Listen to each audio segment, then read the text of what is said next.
Welcome to Coreum Concepts live stream. This is take 3 on this fine April 18th, 2024. I'm your host, Chris, reporting from the beautiful Monashi Mountains. Baby's letting me know it's sounding good. Right on. Third time lucky, I guess. Beautiful.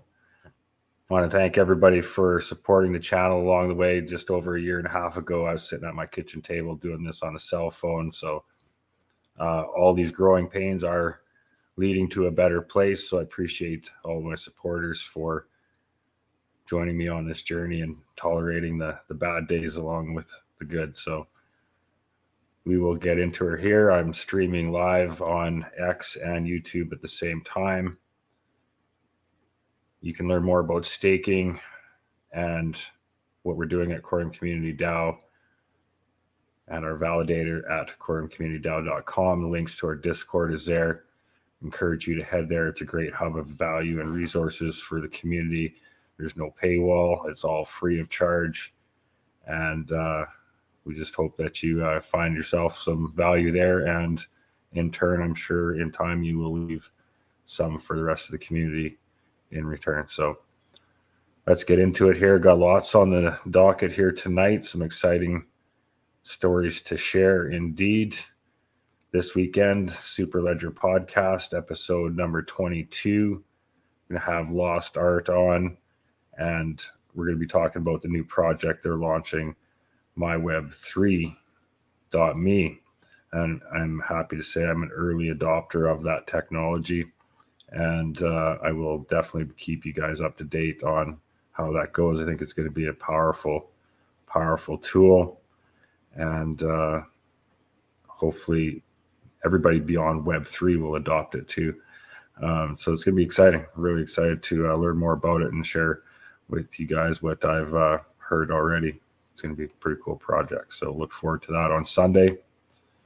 And checking with the markets here, total crypto market cap under some pressure. The war drums are beating. Just before I came on here, I heard that Israel has sent some bombs over into Iran. So thoughts and prayers go out to all the innocent people affected by these reckless wars and behaviors from our politicians. And it has had its effect on the markets here, as you can see. Crypto being the only markets open here at the moment in North America is taking the brunt of it. You can see Bitcoin's down to 61,254 just a day before the halving here. Total crypto market cap right now is sitting at 2.17 trillion. And gold is surging higher, $2,401. Silver doing the same, $28.55. DXY 106.299. And XRP having a tough time of it too, and trading at 47.843 cents, down 4.8% just this evening. Coreum down 4%, also trading at 11.16. Sologenic at 11.83, it's pulled back. Also, Atom down at $7.81. Omniflix trading at 11 cents. They're all down about 5%. So yeah, another hit here leading into the weekend. Going back to the XRP chart, I still maintain that we're going to come top this little line down here. Hope that's just what it does, is just a tap there. I mean, I'd like to buy some XRP at a discount, but I'd be happy with 40-cent XRP buy for a bounce and go. But eyes on that anyways. I do expect, I have been saying a while, that I expect another pullback here. So Bitcoin halvings tomorrow. I was hoping to have a show there. Unfortunately, my co-host has some things that came up and could not make it for that, my Bitcoin buddy. So I'm sure he and I will get together and discuss that at another time. But unfortunately, there won't be the Bitcoin halving live stream tomorrow. But I will definitely be keeping track of it as the day goes on. All right, and heading over to Pulsara. As you can see, we have a new proposal here to talk about today, directly related to the staking, the snapshot and airdrop for the second go and beyond. We'll check in with prices here first. Total liquidity provided on the platform is 2.8 million. 24-hour volume 811,000, so it's been pretty high. Obviously, there was a lot of moving around for snapshot day, so I'm sure a lot of that volume is related to that. And volatility in the market makes for arbitrage opportunities also for those that are watching for that. You can see Sarah token is trading at 1.8 cents. And I just want to check in because we'll be talking about it soon here. XRP's got 820, still sitting at just over 1 million tokens. It seems to be kind of plateaued there, but nonetheless, it's very impressive amount of XRP that is bridged across onto the platform here. All right, so we will check in with the DEX and the governance. So the last proposal, A-0039, the balancing pools, that was rejected. That was rejected due to lack of turnout. It didn't meet quorum there. So, and then now we have a new proposal, A-0040, second Sarah distribution. So this came out just hours before the snapshot took place. Currently, it looks like we got enough turnout to push this proposal through or to knock it down. Looks to be overwhelmingly supporting it at the moment. And let's see what it says here. This proposal aims to send 100 million Sarah meant for the secondary distribution, Sarah distribution to the Pulsara operational account. After the snapshot, the Pulsara team will start calculating the allocation of each account and reviewing their eligibility according to the rule set. After the calculation is finished, 100 million Sarah will be sent to a distribution account to start the second airdrop on April 25th, 2024. That's a scheduled day.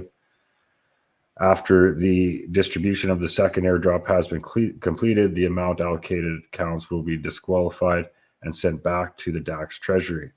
The Pulsara team will publish an airdrop report before distribution date. All right, so there's just the 100 million Sarah tokens and the wallet affected. Checking in with the comments.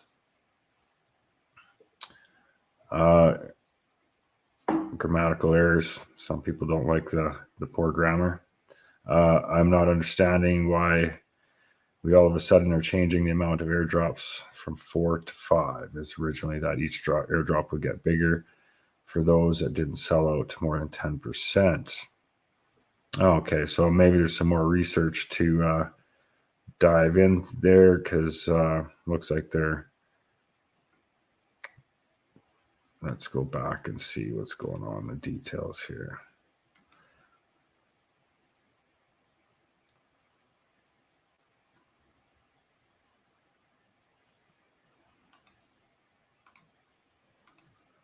Okay.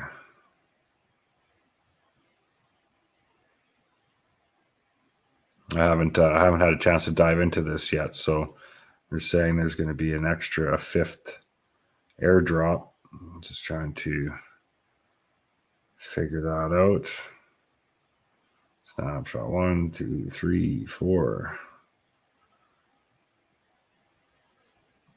I don't see anything changed there, but if anybody knows anything about a fifth airdrop for the unclaimed, let me know. Let me know where you see that information. I'll dive into their Telegram later and check it out, but I haven't heard nothing yet. All right, so this was just a reminder. I was supposed to be doing this early this morning, but that didn't work out. So this no longer relevant. That second snapshot has taken place. And For those that haven't been able to participate in the future airdrops, you had to have been in on the first snapshot. So there's no way to take part in these if you haven't been part of it since the first snapshot.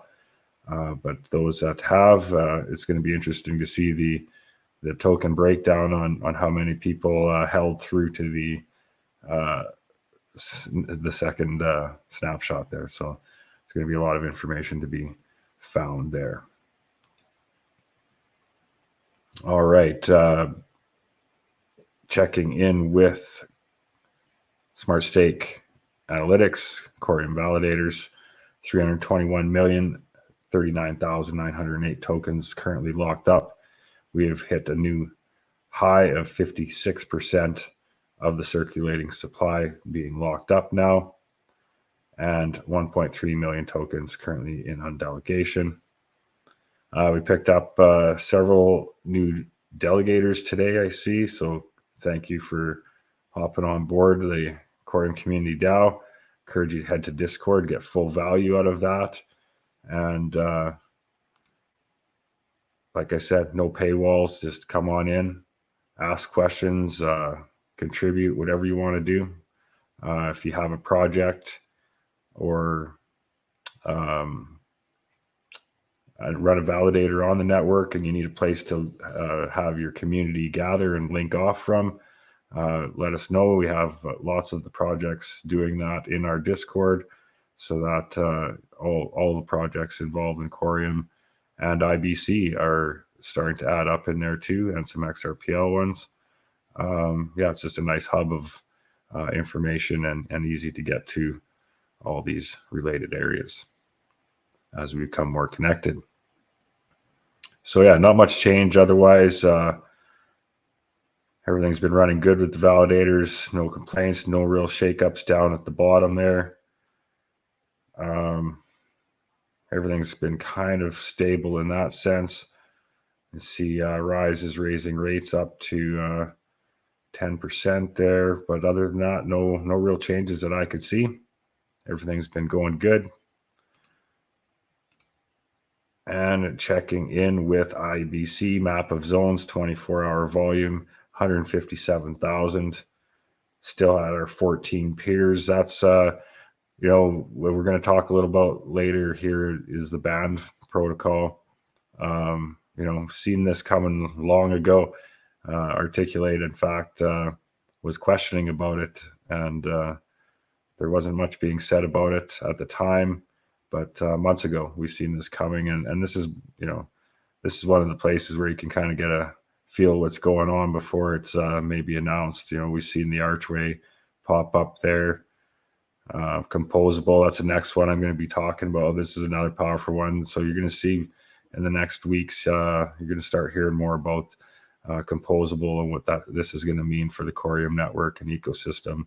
And it's going to be a powerful addition. Don't you worry there. So, but yeah, this is one place to watch. What's going on. These are peers. These are projects that are directly connected via the IBC protocol to Coreum, and make that communication go very well.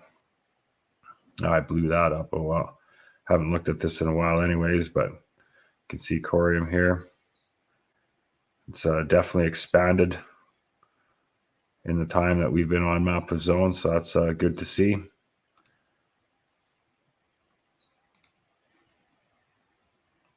See the volumes picked back up, 1.8 million. Market cap 66,850,000. Inflation 15.1%. The on-chain supply 573,530,000. 64 of the 64 validators. We picked up some more delegators. You can see 6,673. So we'll be hitting that 6,700 here soon, hopefully. Continual growth. That's the good thing. All right.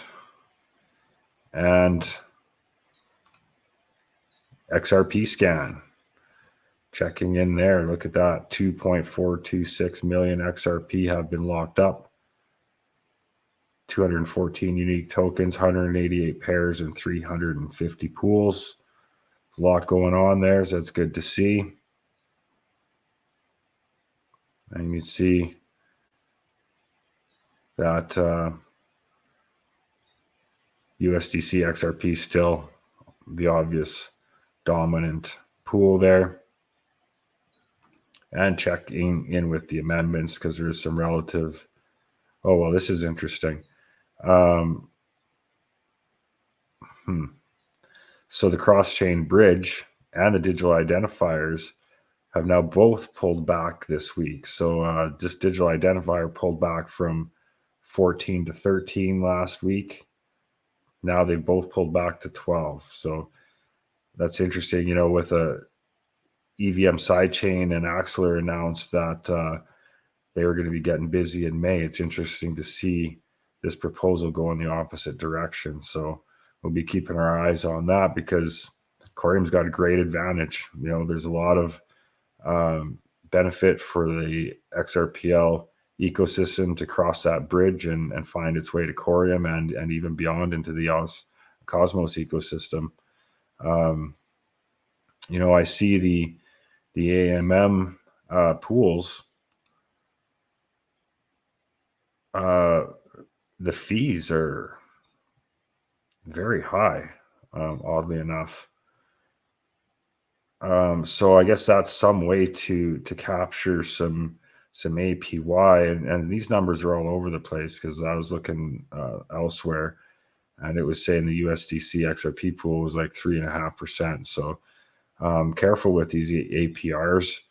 You know, I'd like to see if some of the people that are, you know, the big XRP influencers that are tracking this stuff closely, hopefully they'll do some actual demonstration to say like this is what is actually happening, because these numbers seem a little all over the place from what I'm seeing, but nonetheless 2%, 1.99% for providing liquidity. A lot of that's attributed to these very high fees, you know, for DeFi. Those are pretty high, you know, 0.99%, 1%.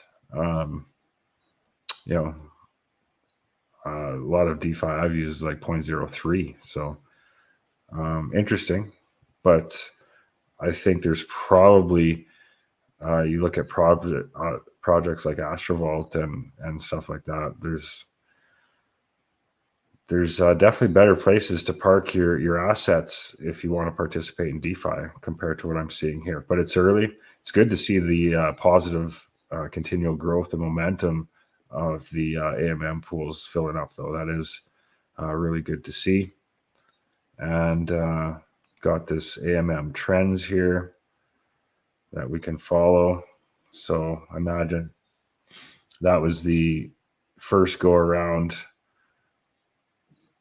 and then they just tracking it since then. So yeah, good tool to have here. Anyways, we'll keep our eyes on that. All right, how's everybody doing out there? Doing good? Right on. Got a bit more to go here. See if we can get some audio out of this thing here. Sologenic posted.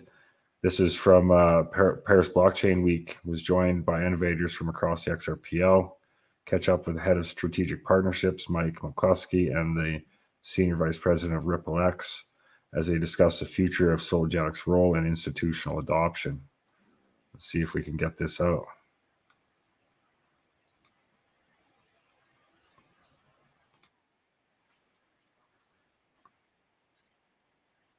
RippleX, and RippleX, as you may know. Nah, it's just not going to happen. I try and try. So that's one of the downfalls of streaming live on StreamYard. Just does not allow that, playing a video, but we'll figure it out. Always building. But anyways, good to see that Ripple's wandering around Sologenic booth, checking it out. He's seeing pictures with the team, with Brad Garlinghouse. So, you know, Coreum's there to talk about what they've built, the bridge, powerful tool. I'd be quite shocked if that didn't come up in conversation. So it's good to see. It's the power of these in real life events, the networking, and the ability just to talk one-on-one with person and exchange ideas. So, all right. And so this part's pretty exciting to me. So Coreum official post here. I'm going to pause this so it's not spinning. As Coreum continues to grow, education remains a foundational pillar. The newly updated Coreum docs have been supercharged by Cookbook Dev, providing users with AI-powered tools easily search and analyze info on everything from smart tokens to ISO 222. So this cookbook, find smart contracts, solidity libraries, and discover protocols, be part of our community. So interesting there. But it's got a link here, docs.coreum.dev. So let's take a peek at that. So it gets you into the Coreum overview. You got introduction, smart tokens, smart contracts, technical white paper, modules. You got all the links here. That's all great. But wait till you see this. You can hit this Ask Cookbook. So it's the Chef GPT, friendly AI assistant, and it has some examples of what you can ask. So watch this. You say, how to start a DAO. Coreum. This blew my mind. It gives you an answer, but it gives you a whole lot more. So hope you guys can see this well. Maybe get off screen here.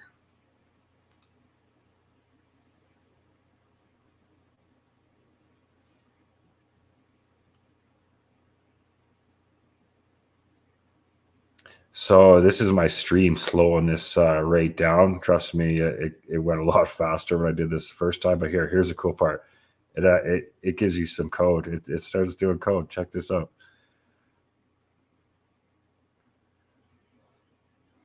So yeah, and I apologize, Coreum. It's my streaming that's slowing this demonstration down.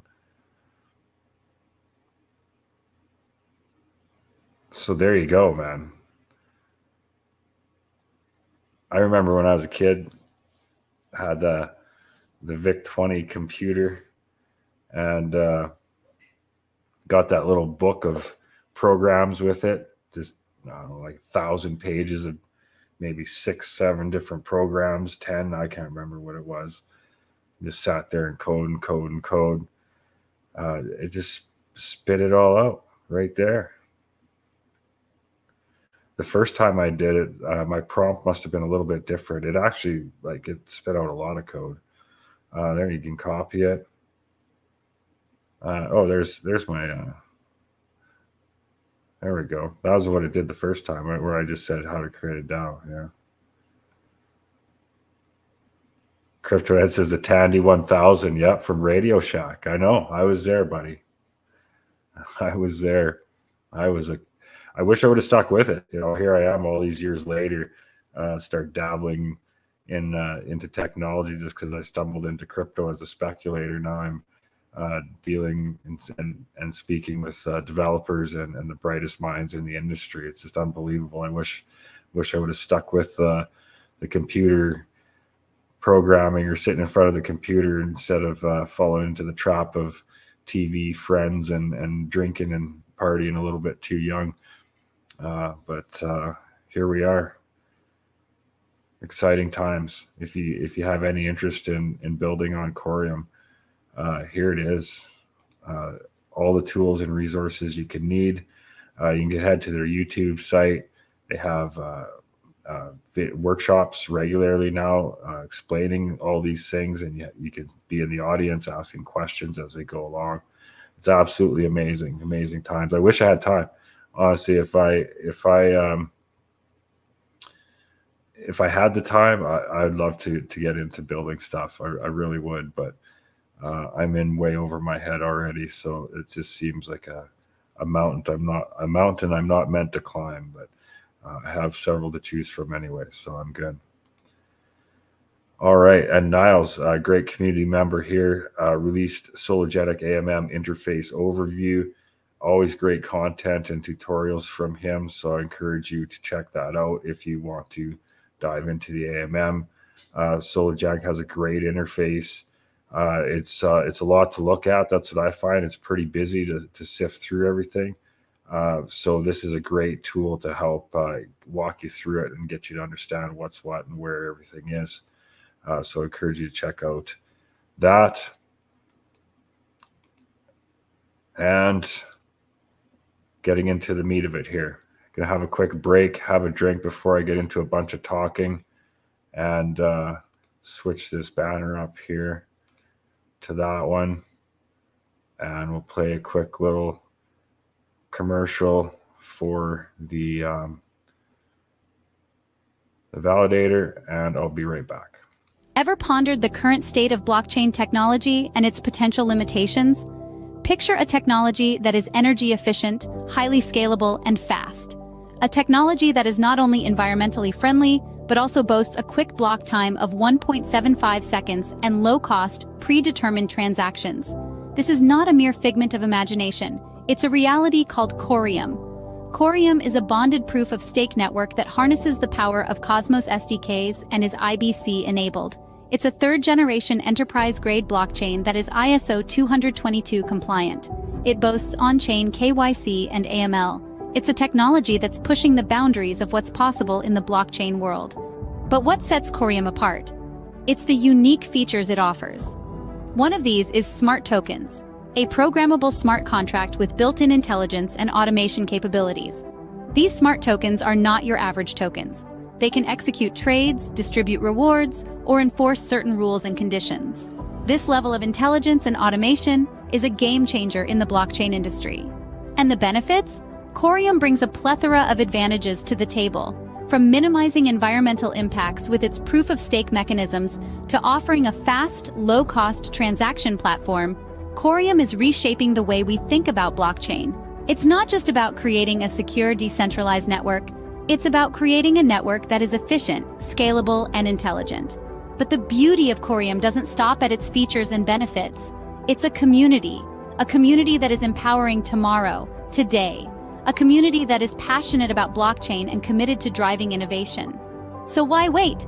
Join the Coreum Community DAO. Be a part of this revolutionary journey. Experience the future of blockchain technology today. The future is here, and it's in Coreum. Stake with Coreum Community DAO. Empower tomorrow. Together, today. All right. Sorry about that. Had some business to tend to there. Having a drink before we get into the meat of this. Pretty exciting announcement here. Like I said, because of watching the network pretty close, we were on this very early, asking questions of the team about oracles, and here we go. The announcement is here.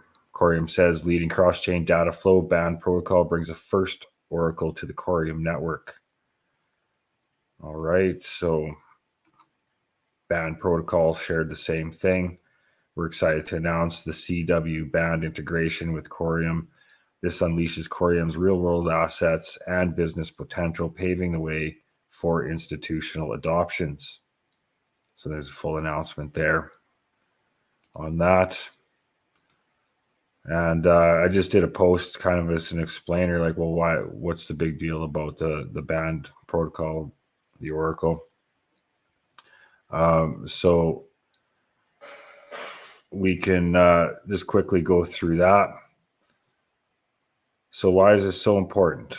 Enhanced security and trust. The band protocol provides secure and reliable price feeds for various asset classes, ensuring seamless integration of real-world assets into decentralized finance.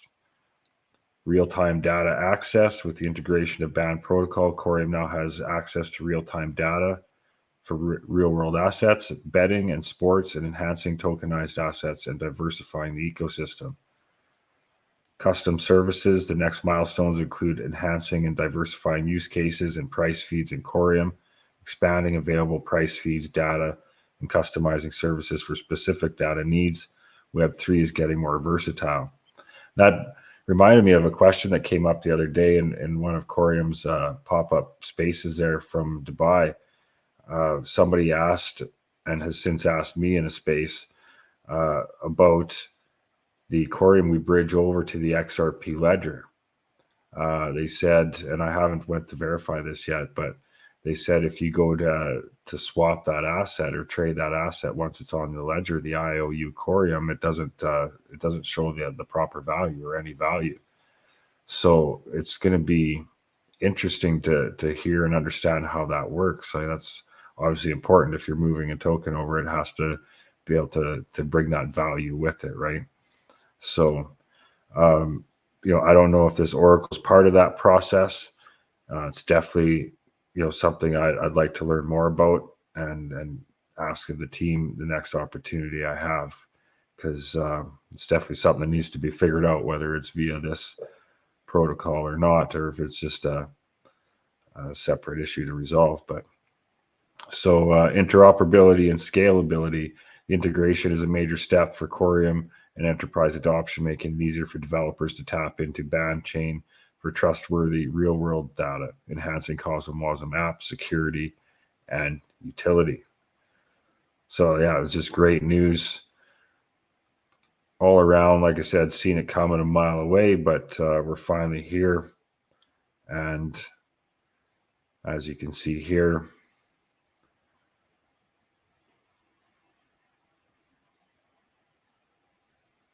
Coreum simplifies the tokenization of real-world assets, providing a solution that's easily accessible for enterprises.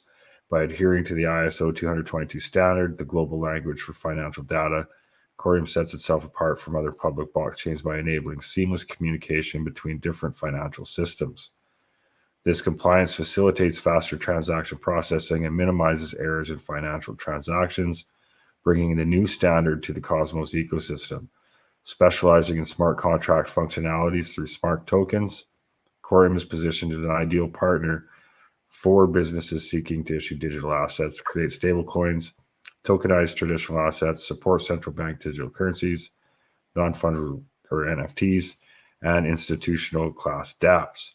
With Band Protocol as its main Oracle provider, Coreum relies on this integration for the essential data smart tokens need, underscoring its ambition to become a foundational ecosystem for enterprises and the future of digital finance. Coreum establishes a secure and scalable foundation for tokenizing various assets within the enterprise realm.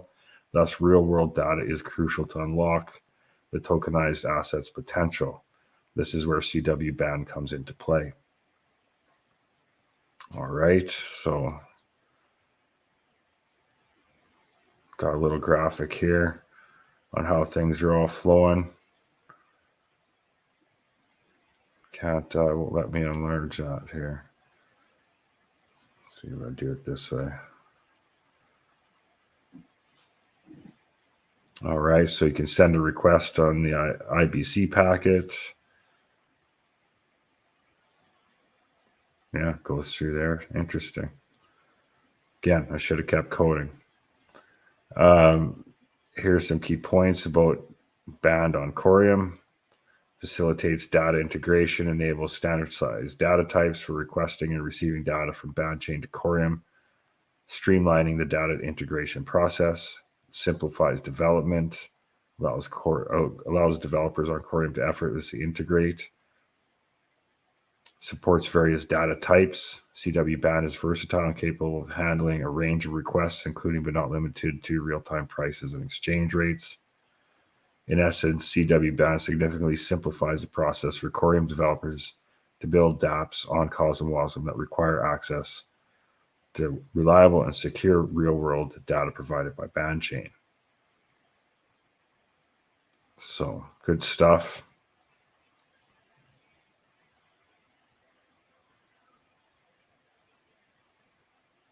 All right. The integration of CW Band into Coreum serves as a testament to the streamlined onboarding process for developers across Cosmos and CosmWasm smart contract supported chains, contributing significantly to the development of infrastructure, interoperability, and growth of Coreum. Looking ahead, our roadmap teams with promising developments for both Coreum and Band Protocol, aimed at enriching our integration and expanding our capabilities.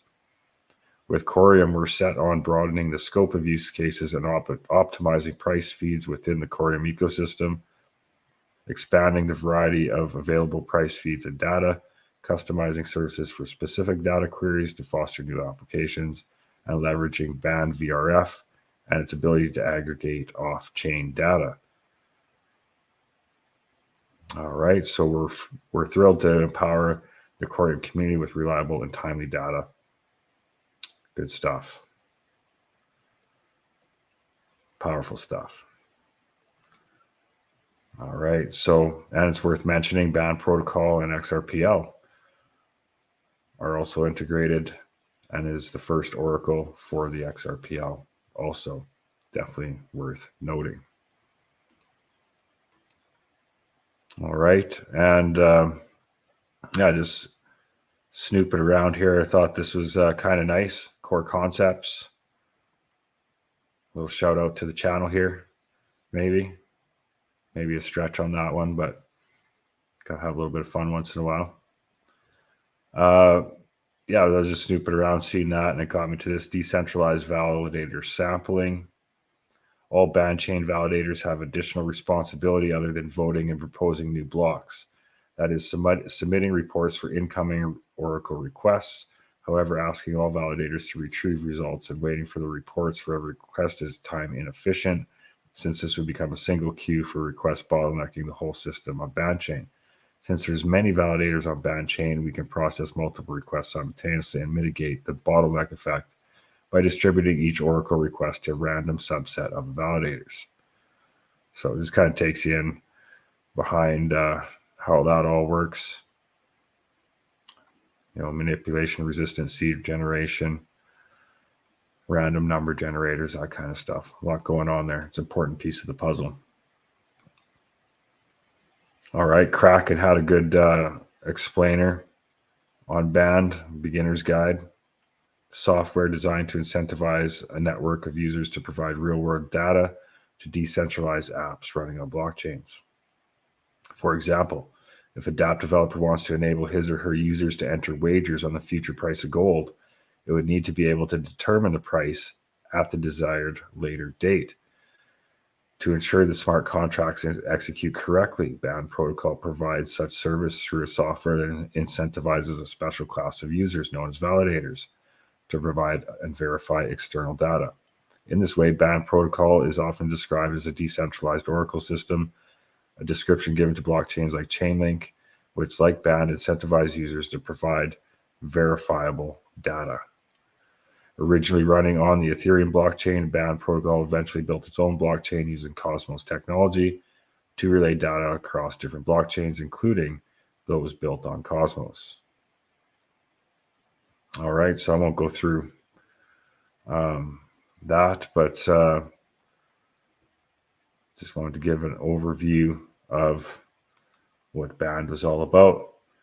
And Skills 45, always contributing beautiful artwork and video work into our space. Had another banger with this piece talking about the Band Protocol, bringing more utility using Coreum to bridge real-world asset and enterprise use cases to Cosmos ecosystem. So nice little graphic there. See some osmosis in there, some Band, some Noble. Great to see.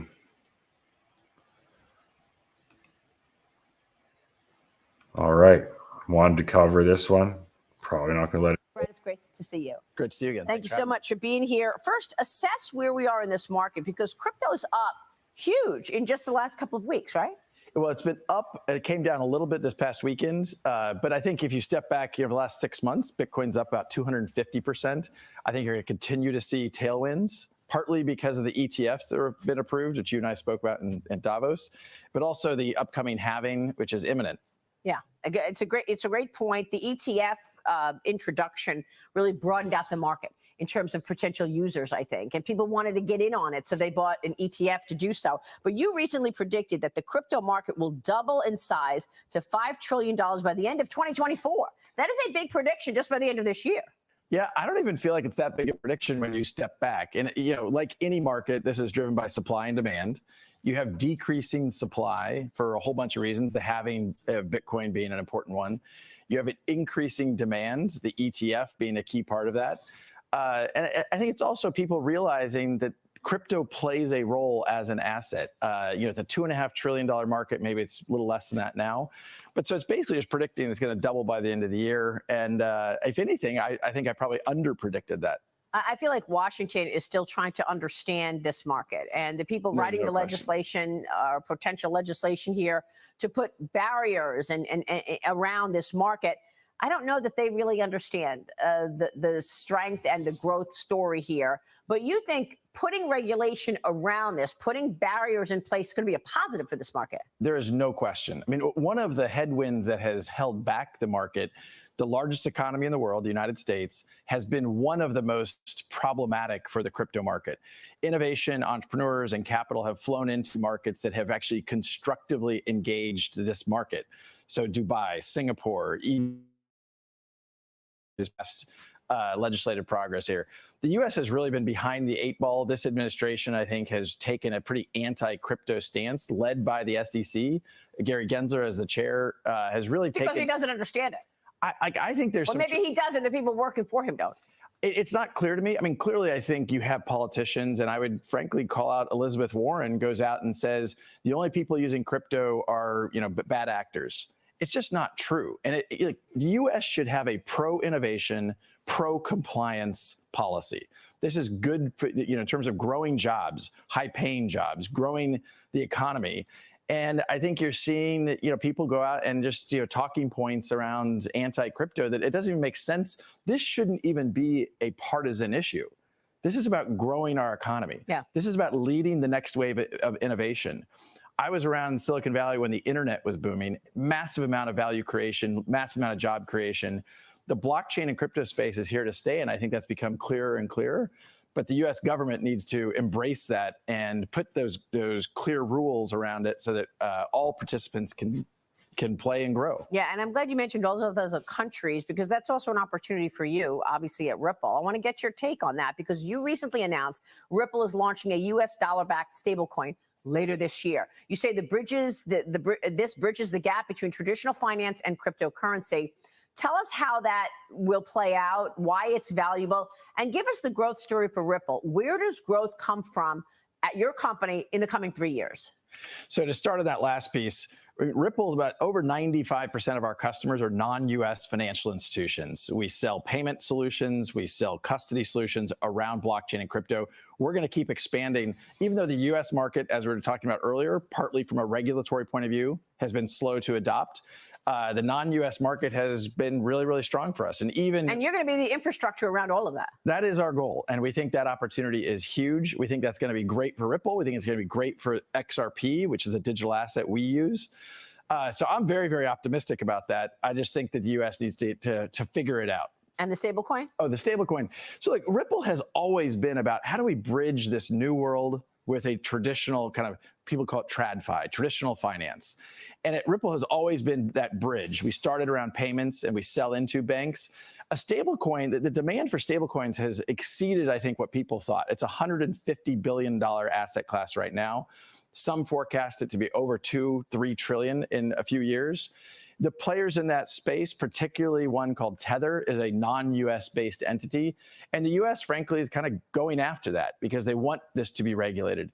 Just yesterday, there's a new bill introduced in the Senate to create some stablecoin legislation, which I think is a positive step of like, hey, finally, we might get some forward momentum there.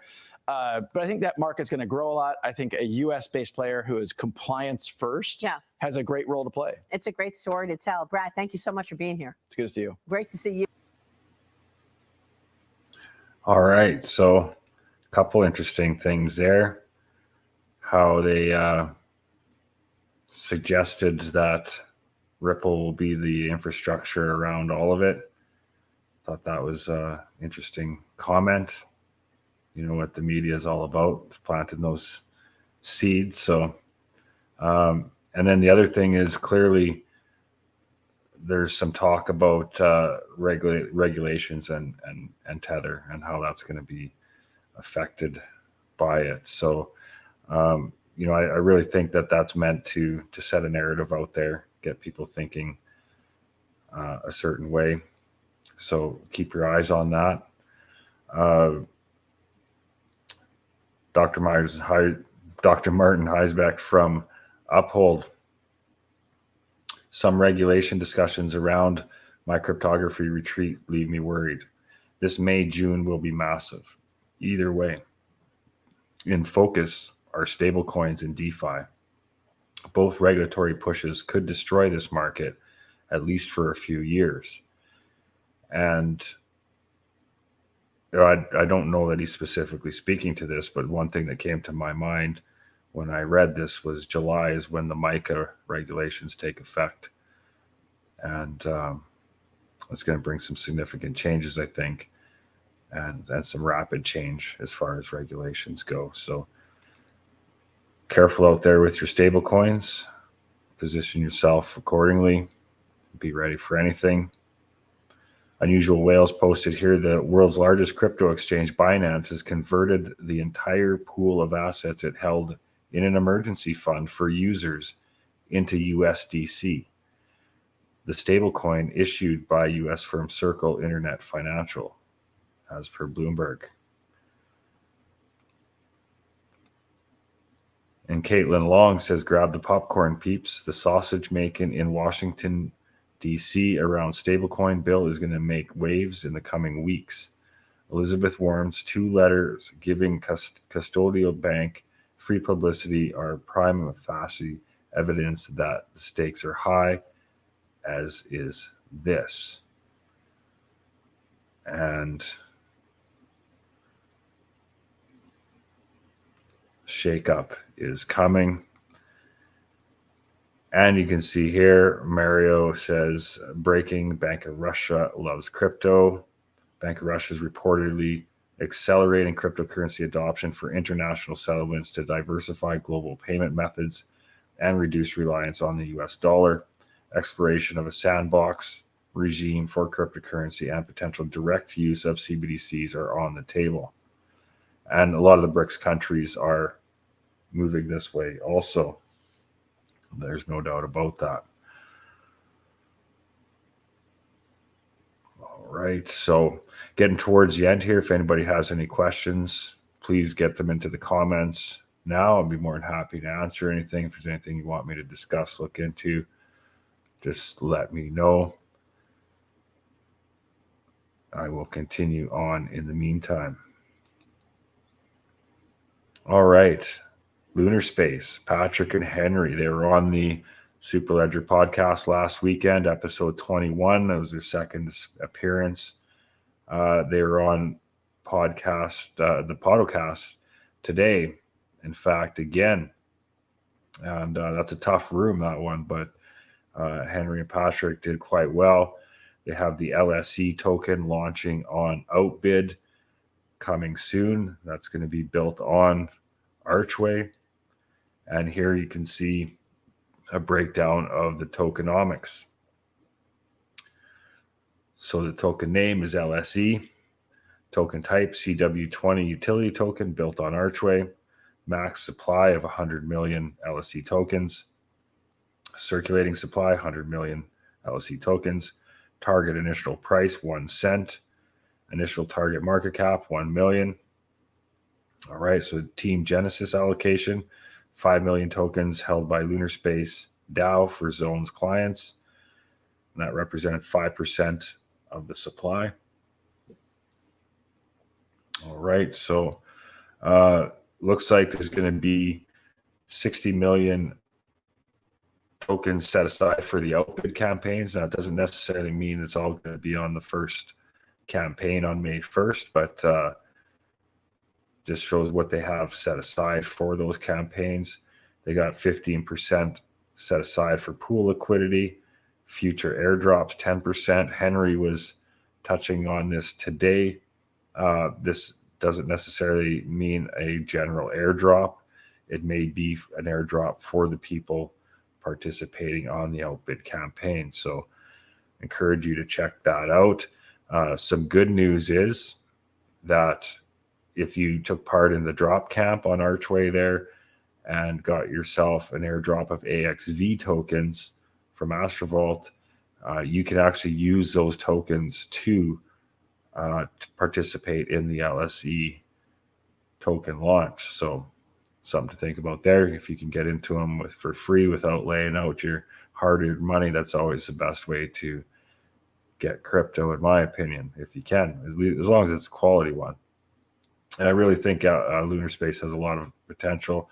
Obviously, their partners, Coreum Community DAO, were just received some looks of the tools that they're building. I'm really excited. I honestly haven't had a chance to dive deep into it yet. That's kind of my homework for the weekend here, is to take a good look at that and break it all down.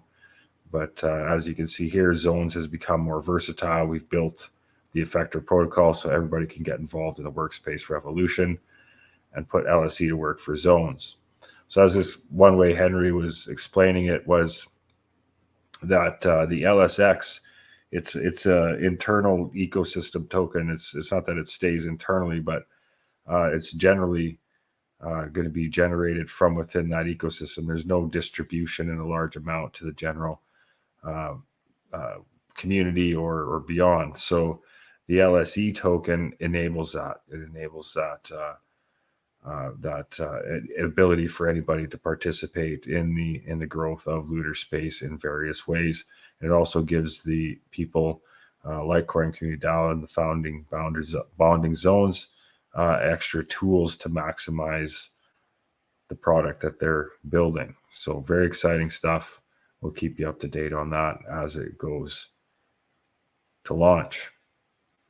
All right, Patrick Riley, had him on the podcast several weeks ago, representing the Ascension Project Reaper token.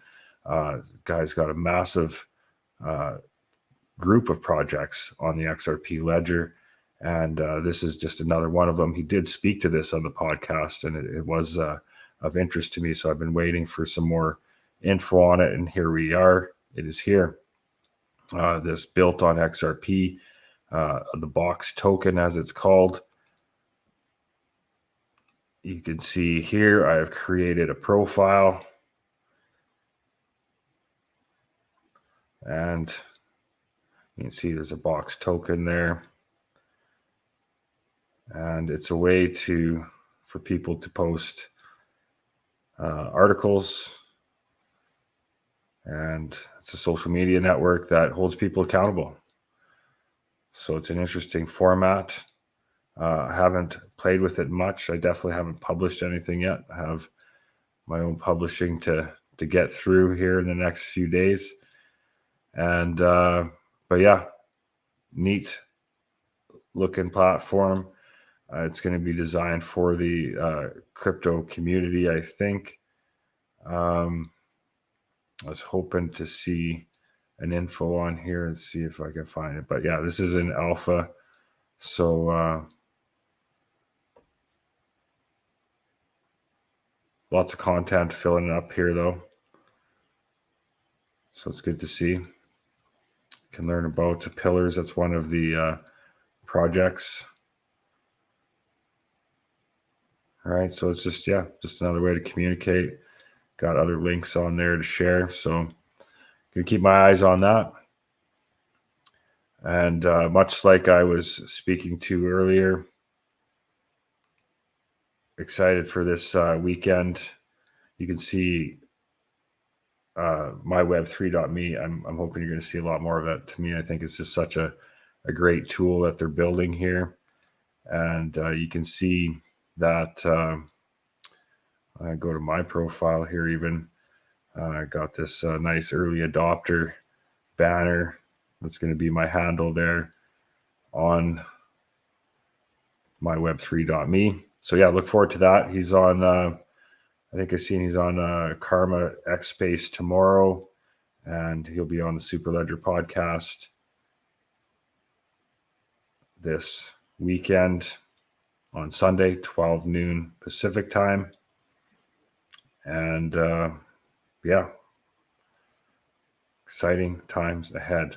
Checking in with the comments here. Dustin says waiting for the double bottom or lower lows and then buying some more. You and me both, man. I was getting nervous, I'll be honest, because I was adamant that there was going to be a big pullback before the next big leg up. And I might still be wrong. It's a little too early to say that I nailed that one yet, but it's certainly heading the right direction to validate my thesis anyway. So I'm certainly waiting. I'm definitely going to grab a little bit of XRP when we touch on this line here. Not a whole bunch, not going to ape in or nothing, because there is a chance it goes below. And if it goes below, well, look out. And with what we're seeing in the media lately, with nuclear sites getting bombed and threats of nuclear stuff, if you're going to look for things that would cause a pandemic-like market crash, where I remember that day, I'll never forget that day I watched Bitcoin do its plummet all the way down to $3,800, and that was after a couple big pullbacks in the weeks leading up to it. So, I really see something like that brewing here. You look at this first leg, big drop, they come in threes, right? And so that next big drop, that might take us to that line, or if we have a pandemic type event occur, slam right through that line. And once we get below that line, then we're into a definite buy zone. I got in early. A lot of my XRP, I bought it around 17 cents, 17 to 20, low 20 cent area.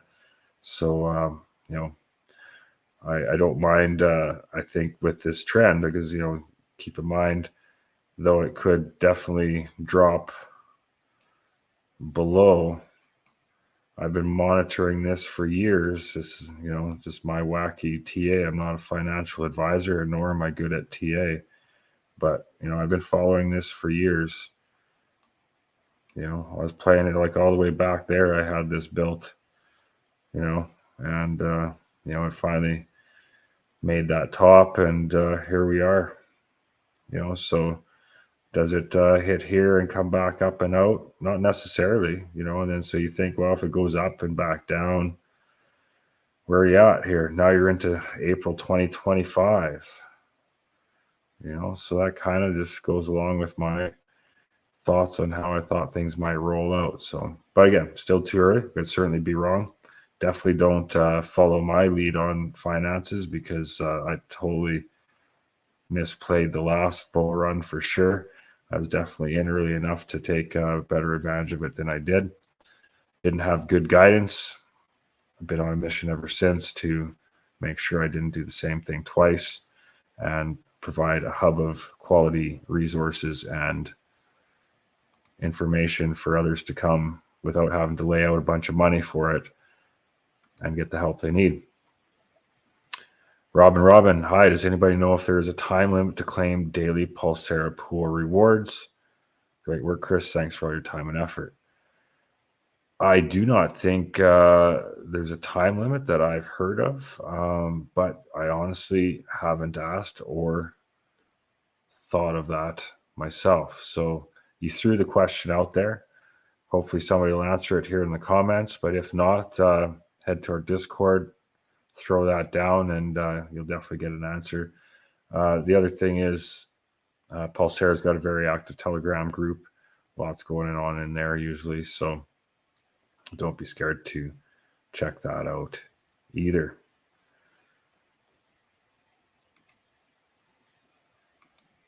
All right. Well, I think we'll get ready to wind her down.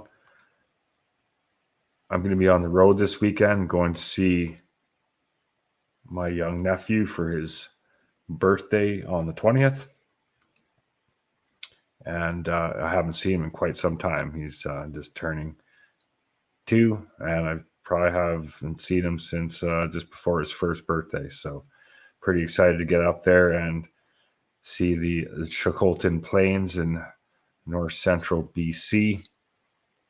Change of scenery. All right. And Crypto Edge has replied already. Pool rewards, I don't think there is, but the staking there is. All right, if there's a limit on that, Ed, what is it? Just so we can let everybody know. Just huck that in the comments there. That'd be great. Appreciate you chipping in, helping out. All right. Hopefully I could provided you some value here tonight. And if so, in exchange, just hit that like button. That's all I'm asking for. You can keep your money in your pocket, buy some crypto with it, whatever. But yeah, share the video, hit the like button, get the word out there. Please join us on Sunday for the Superledger podcast. A lot of great value in there. Great information and ideas exchange. You never know who's going to pop in and throw down some value. And it's been 21 of the greatest weeks of my adventure into crypto for sure. I've sat and chatted with a lot of bright minds and interesting people. It's brought a lot of value to my life and hope in turn some of yours too. So with that, thank you all so much for your support, putting up with the failed live streams this morning and coming back here this evening to catch up. And before we go, looks like we got some questions fired in here. What's going on? Let's take a look here. Charles says, can you explain the last Sarah proposal? I'm going to have to go learn a bit more about that, Charles.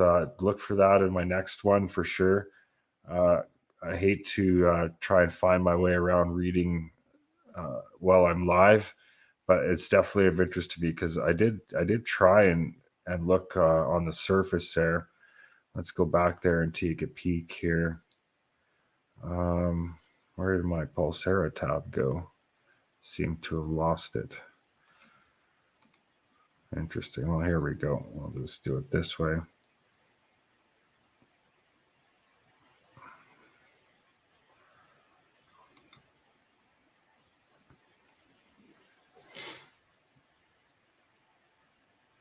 Okay, that's just for the airdrop. That's not the one we need. Just hang on.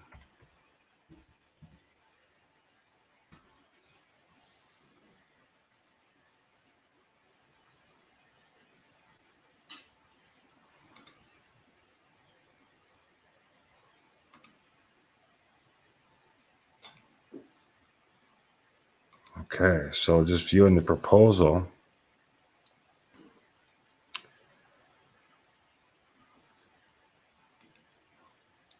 The proposal just has the link to the address and the action. Like that's the action.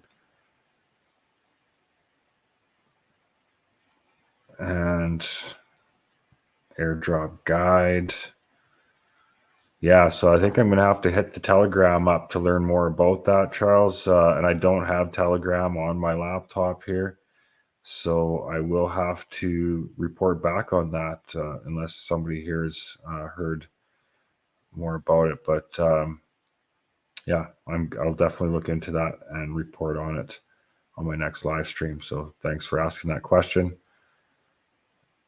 See if we can get you that answer here soon. All right, and staking has to be claimed before next pick for the next payout, or it goes back to the general staking payout pool.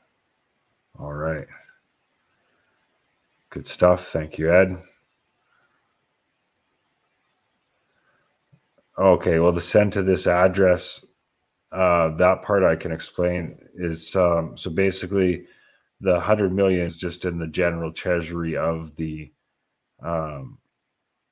Pulsara platform. So the proposal is just taking the specified 100 million tokens for this airdrop as planned out of that account into an account to distribute it from. So not too sure why they can't distribute it directly from the treasury, but we can see what's in this account here.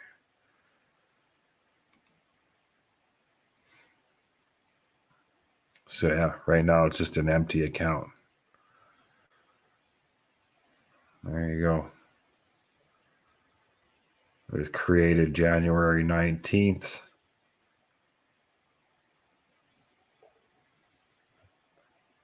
There's an execute contract. So it looks like they must have did a test here, I assume. So yeah, this is going to be the distribution account, I guess. Reward address. But anyways, it looks like I have a bit more to learn because there's talk of a 5th airdrop for the unclaimed. I haven't seen any documentation of that here either. So I will do some homework there in the meantime and definitely get back to you guys on that. I think I got caught up there. Yeah, there we go. It's just to move the 100 million to be set up to pay out for the airdrop. That's how I understand it. Maybe they're needing a separate wallet so it has its own contract or something. I'm not too sure, but and Ed hasn't seen anything about the airdrop either. Right on. Excellent. Well, we will get ready to wind her down here tonight. Like I said, thanks again for joining me here. Leave you with a quick calf video, and that will wrap it up here for the night. Once again, peace and prosperity to all. Greetings, Earthlings. My name is Calf, the Coreum Community DAObot, here to talk all things Coreum. Stay updated with me as I guide you through the Coreum ecosystem. Let's grow together and educate the community well. See you next time, Earthlings. Goodbye.